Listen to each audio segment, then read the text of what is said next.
धन्यवाद बच्चों, आप लोगों के बीच में हम फिर आ गए हैं त्रिकोणमिति को लेकर के। मेरा मूल उद्देश्य है कि त्रिकोणमिति को आप बिल्कुल एकदम बेस से समझें। इस तरह की बातें अभी तक कोई अन्य प्लेटफार्म पे आपको देखने को नहीं मिली हो। जैसा कि आप जानते हैं कि सीबीएसई बोर्ड का त्रिकोणमिति का चैप्टर 8.2 के कुछ प्रॉपर्टीज हैं, उनको पहले जान लेना बहुत आवश्यक है। उसके बाद ही 8.2 को शुरू किया जाए तो आप लोगों को आनंद मिलेगा। तो सबसे पहले चैप्टर 8.2 के बारे में हम आपको बोर्ड पे बताते हैं। त्रिकोणमिति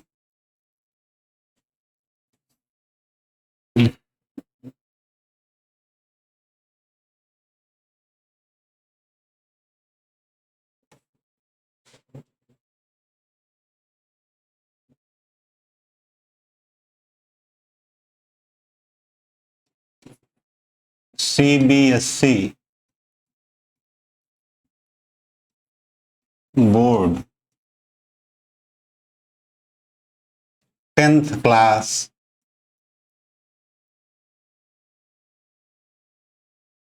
चैप्टर 8.2 चैप्टर 8.2 10th क्लास का पढ़ने के पहले आपको कुछ त्रिकोणमिति अनुपात हैं जिनको ट्रिग्नोमेट्रिकल रेशियो बोलते हैं, उनके बारे में जानना बहुत आवश्यक। तो बच्चों,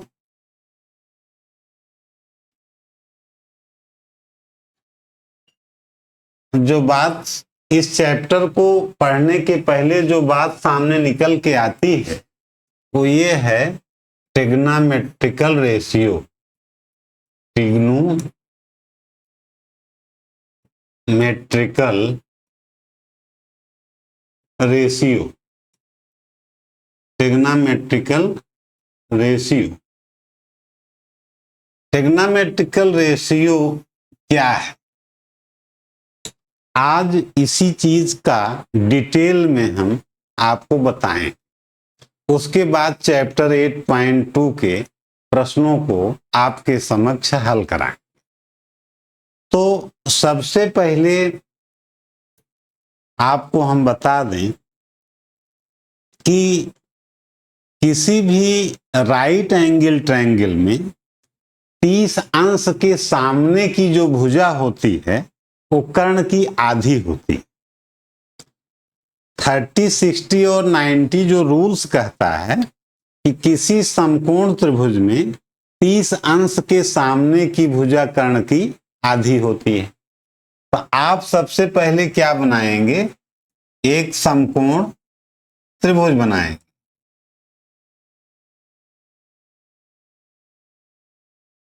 क्या बनाएंगे, समकोण त्रिभुज, जिसका नाम है ए, बी और सी।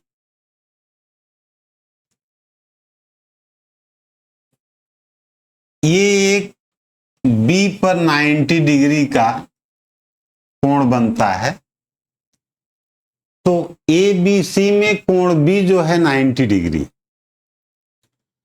और मैंने कहा कि अगर त्रिभुज के तीनों कोणों में इसको हम 30 डिग्री ले लें, इसको हम 60 डिग्री ले लें, तो त्रिभुज के तीनों कोणों का योग जो है 180 अंश होता है।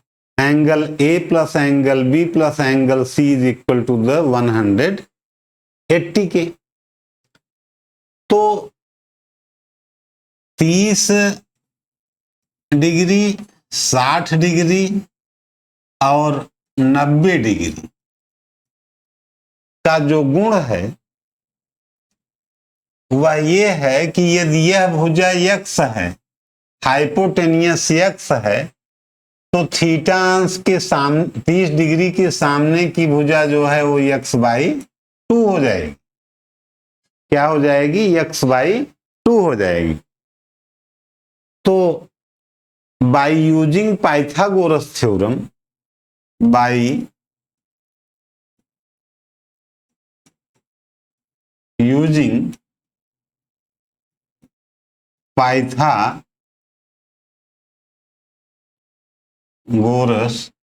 थ्योरम,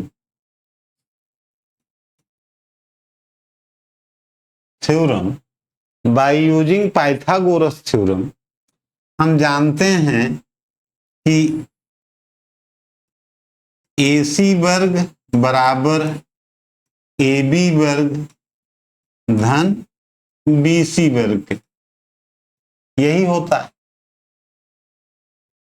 अब AC वर्ग आपका x का वर्ग है,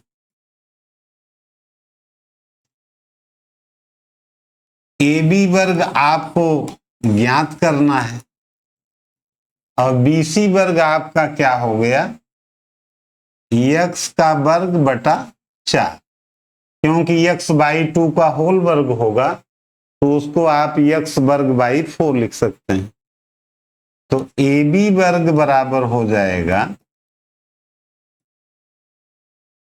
x स्क्वायर माइनस x²/4, या इसको लिख सकते हो 3x² के, या AB बराबर लिख सकते हो आप √3/2 इंटू x के। इतनी बात तो आपको समझ में आ गई होगी, क्लियर समझ में आ गई होगी ना। तो अब यहां पर हम √3/2 इंटू x लिख लेते हैं। अब सारे कोणों के मान बेटे आपको आसानी से मिल जाएंगे। कैसे मिल जाएंगे? अब जैसे sin 30 का मान आपको निकालना है, sin 30 का मान, तो sin 30 का मान आप जानते हो क्या होगा, थीटा अंश के सामने की भुजा लंब होती है, तो sin 30 बराबर हो जाएगा BC अपान AC के। क्या होगा? BC अपान AC के। BC आपका कितना है?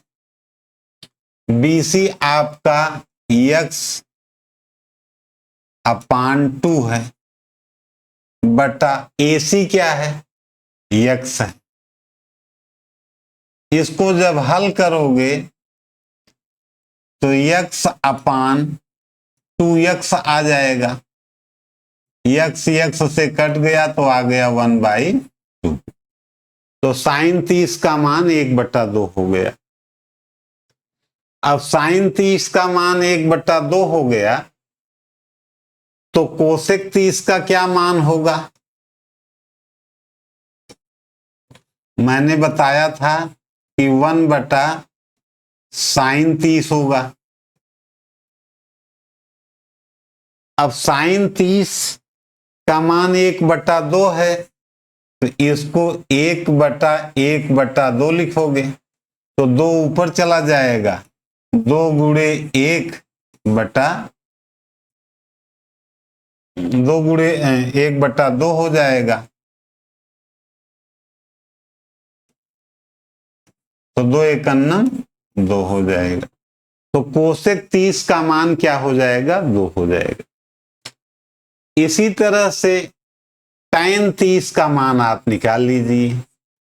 tan 30 का मतलब हो जाएगा BC अपान AB के। tan 30 का मतलब हो जाएगा BC अपान AB के। तो BC का मान जो है आपका क्या है?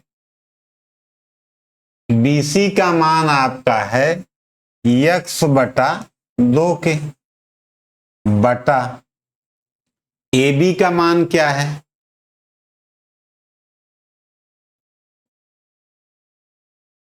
अंडर रूट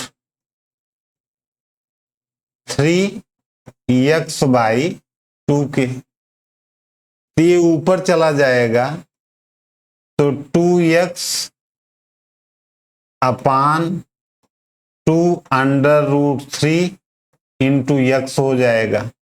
2 से कट गया, x से कट गया, आ गया 1/√3। तो tan 30 का मान 1/√3 आ गया। tan 30 का मान 1/√3 आ गया। समझ में आया? जब tan 3 का मान 1/√3 आ गया तो काट 30 बराबर हो जाएगा 1/tan30 के, 1/tan30 के। तो 1/1/√3 हो जाएगा। इसको लिख सकते हो अंडर√3। तो काट 30 का भी मान आ गया। और अब tan30 काट 30 निकल गया। अब cos30 का मान निकालना है, तो यहां पे हम cos30 का भी मान निकाल देते हैं। cos30 बराबर हो जाएगा आधार बटा कर्ण के, मतलब AB अपान AC के। AB क्या है आपका?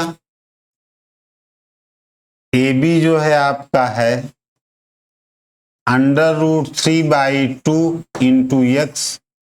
AC क्या है? x। तो x से कट गया तो मान आ गया अंडर√3/2 के। तो cos30 का मान अंडर√3/2 के हो गया। फिर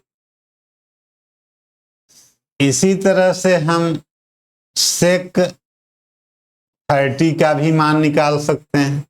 sec30 बराबर हो जाएगा 1/cos30 के। मैंने सूत्र आप लोगों को बताया है पहले, याद करेंगे तो सब मिल जाएगा।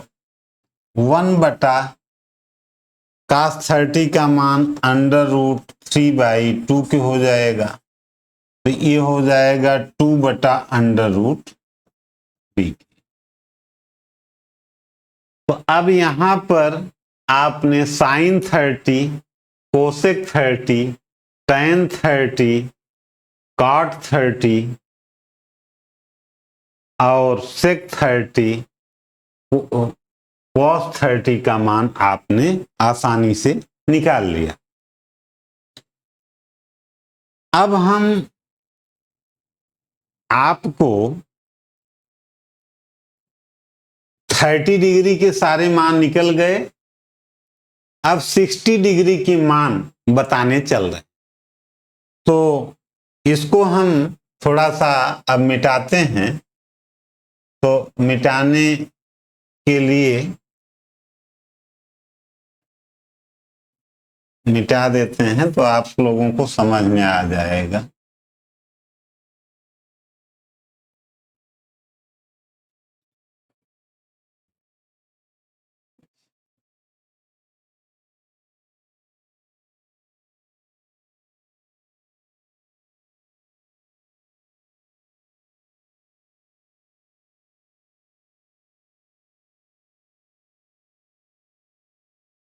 ये सब चीजें बेटा जो नए लोग हैं वो जानते ही नहीं है, वो आपको बताएंगे भी नहीं, केवल कहेंगे कि आप रट लीजिए। तो मैथ रटने से नहीं आती है बेटा, समझने से आती है। तो अब 30 डिग्री के मान तो निकल गए, अब 60 डिग्री का मान हम निकालने चल रहे हैं। देखो त्रिभुज ABC में एंगल C जो है 60 डिग्री है, तो उस स्थिति में लंब ये हो जाएगा और आधार ये हो जाएगा और कर्ण जो है ये हो जाएगा। क्योंकि मैंने कहा था कि थीटा डिग्री के सामने की जो भुजा होती है किसी राइट एंगल ट्रायंगल में, वही लंब होती है। तो अब हम आपको यहाँ पे sin 60 का मान, sin 60 का मान बताने चल रहे हैं। चित्र देख करके आप ही बताओ कि साइन 60 बराबर क्या लिखोगे। साइन 60 बराबर आप लिखोगे, लंब जो है ए बी है, कर्ण ए सी है, तो ए बी अपान ए सी लिखोगे। क्या लिखोगे? ए बी अपान ए सी लिखोगे। A B upon A C, A B क्या है आपका? ए बी आपका है √3/2 इंटू एक्स। ऐसे लिख लिया करो, √3/2 इंटू एक्स। अब ए सी क्या है? एक्स है, तो एक्स जो है एक्स से कट जाएगा, आपका √3/2, यही साइन 60 का मान हो जाएगा। फिर जब साइन 60 का मान मिल गया तो मैंने आपको बताया था कि कोसेक 60 बराबर होता है 1/sin 60 के। तो 1/√3/2 लिख दोगे। इसको लिखोगे तो 2/√3 आ जाएगा। तो कोसेक 60 का मान जो है 2/√3 हो जाएगा। समझ में आया? इसी तरह से अब आप कास 60 का मान निकालोगे। कास 60 किसके बराबर होगा? कास 60 मतलब कि आधार बटा कर्ण होगा। आधार आपका BC है और कर्ण AC है, तो BC अपान AC लिख दोगे। समझ में आया? BC आपका जो है x/2 है, x/2 है, और AC जो है x है, तो x से कट गया, आपका 1/2 आ गया। तो कास 60 का मान 1/2 आ गया। अब सेक 60 क्या लिखोगे? सेक 60 बराबर होता है 1/cos 60 के। तो 1/1/2 लिखोगे, तो 2 ऊपर चला जाएगा, तो इसका 2 हो जाएगा। इसी तरह से आप tan 60 का मान निकालोगे। tan 60 बराबर किसके होगा? tan 60 बराबर लंब बटा आधार, मतलब AB अपान BC लिखोगे। क्या लिखोगे? AB अपान BC लिखोगे। AB आपका क्या है? AB आपका √3/2 इंटू एक्स है। BC क्या है? BC आपका x/2 है, तो x से कट गया, और 2 जो है 2 से कट गया, तो tan 60 का मान जो है √3 हो गया। tan 60 का मान √3 हो गया, तो आप जानते ही हो कि काट 60 बराबर हो जाएगा 1/tan 60 के। तो काट 60 बराबर किसके हो जाएगा? 1/√3 के। इतना तो समझ में आ गया होगा। मतलब साइन 60, कोसेक 60, कास 60, सेक 60, tan 60 और काट 60 के मान आपके मिल गए। अब क्या बचता है? बचता है 45 डिग्री और 90 डिग्री। 45 डिग्री और 90 डिग्री और 0 डिग्री। तो अब जो है हम आपको और थोड़ा सा आगे बढ़ना चाहते हैं, बताना चाहते हैं कि क्या है। देखो क्लीन ऑल कर देते हैं। अब 45 डिग्री का मान आपको निकालना। त्रिकोणमिति के जो अनुपात हैं उसमें साइन 45, कास 45, tan 45, सेक 45, कोसेक 45, काट 45 के मान आपको निकालने। तो हम बिल्कुल बेटा एकदम बेस से आपको बता रहे हैं। ये चीजें आपको कोई नहीं बताएगा, चाहे कितना भी बड़ा मैथमेटिशियन हो, उसको पता ही नहीं है। वो कैसे बताएगा आप? तो इसलिए आप बिल्कुल बेसिक से समझिए। सम द्विबाहु त्रिभुज के बारे में तो आप जानते ही होंगे। ऐसा त्रिभुज जिनकी दो भुजाएं आपस में बराबर होती हैं उनको समद्विबाहु त्रिभुज कहते हैं। तो सबसे पहले बेटा हम एक ऐसा ट्रायंगल्स लेते हैं जो कि समकोण त्रिभुज होता है, लेकिन साथ ही साथ उसकी दो भुजाएं आपस में बराबर होती हैं। जैसे एक ट्रायंगल लिया मैंने ए, बी और सी। बीसी जो है ए बी के बराबर है। यह भुजा इस बीसी जो है बीसी ए बी के बराबर है। तो जब बीसी जो है ए बी के बराबर होगा तो यह कोण इसके बराबर होगा। समद्विबाहु त्रिभुज की ये परिभाषा होती है कि ऐसा त्रिभुज जिसकी दो भुजाएं बराबर हों तो दोनों कोण भी बराबर होते हैं। क्योंकि ये कोण 90 डिग्री है तो इसलिए यह कोण जो है 45 डिग्री हो जाएगा और ये भी 45 डिग्री हो जाएगा। त्रिभुज के तीनों कोणों का योग 180 अंश होता है, आप जानते हैं। तो अब अगर इसको आप यक्स लेते हैं और इसको यक्स लेते हैं तो by using Pythagoras theorem, by using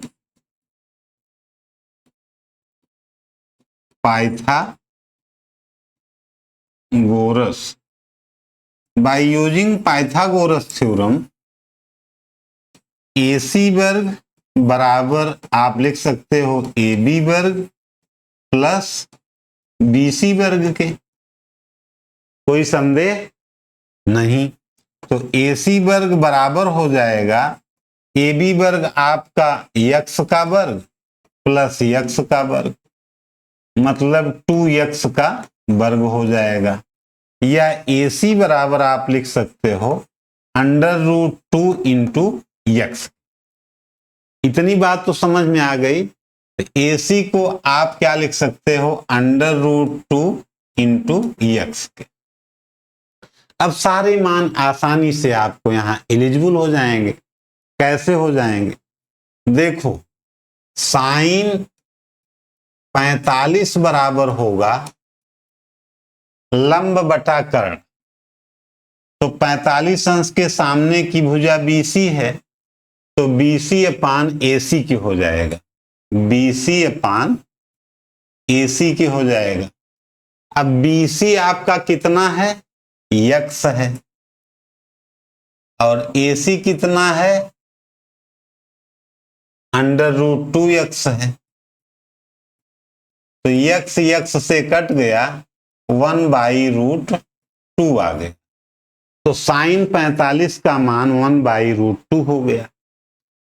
अब आपको कास 45 का मान निकालना है। तो कास 45 बराबर 1 अपान साइन 45 लिख सकते हो। इसीलिए मैंने बच्चों आपसे कहा था कि आप सूत्र जो है तत्काल याद कर लें। तो बस केवल यही एक टर्म्स और बता देते हैं। तो 1 अपान 1/√2 हो जाएगा, इसको √2 लिख देंगे। समझ में आ गया? अब साइन 45 का निकल गया और कोसेक 45 का निकल गया। कोसेक 45 का निकल गया। कोसेक 45 बराबर 1 अपान साइन 45, 1 अपान 1/√2 2 हो गया। इसी प्रकार से अब आपको हम कास 45 का निकाल देंगे। कास 45 बराबर हो जाएगा आधार बटा कर्ण। तो आधार क्या है आपका? x है। x बटा x √2 हो जाएगा। ये इससे कट गया, 1/√2 हो गया। तो सेक 45 का मान आपका क्या हो जाएगा? सेक 45 का मान हो जाएगा √2। अब tan 45 का मान क्या होगा? tan 45 बराबर हो जाएगा BC अपान AB। BC अपान AB। BC आपका जो है x है और AB भी x है, तो x से कट गया, 1 हो गया। इसी तरह से काट 45 का मान भी आपका 1 हो जाएगा। तो इतना बात तो समझ में आ गया आपको। sin 45, cos 45, काट 45, सेक 45, tan 45, काट 45, तो सारे 45 डिग्री के त्रिकोणमितियों के अनुपात आपको यहाँ पे मिल गए। अब दो बातें और हम आपको बता करके आज का चैप्टर क्लोजअप करते हैं। जैसे कोई समकोण त्रिभुज है,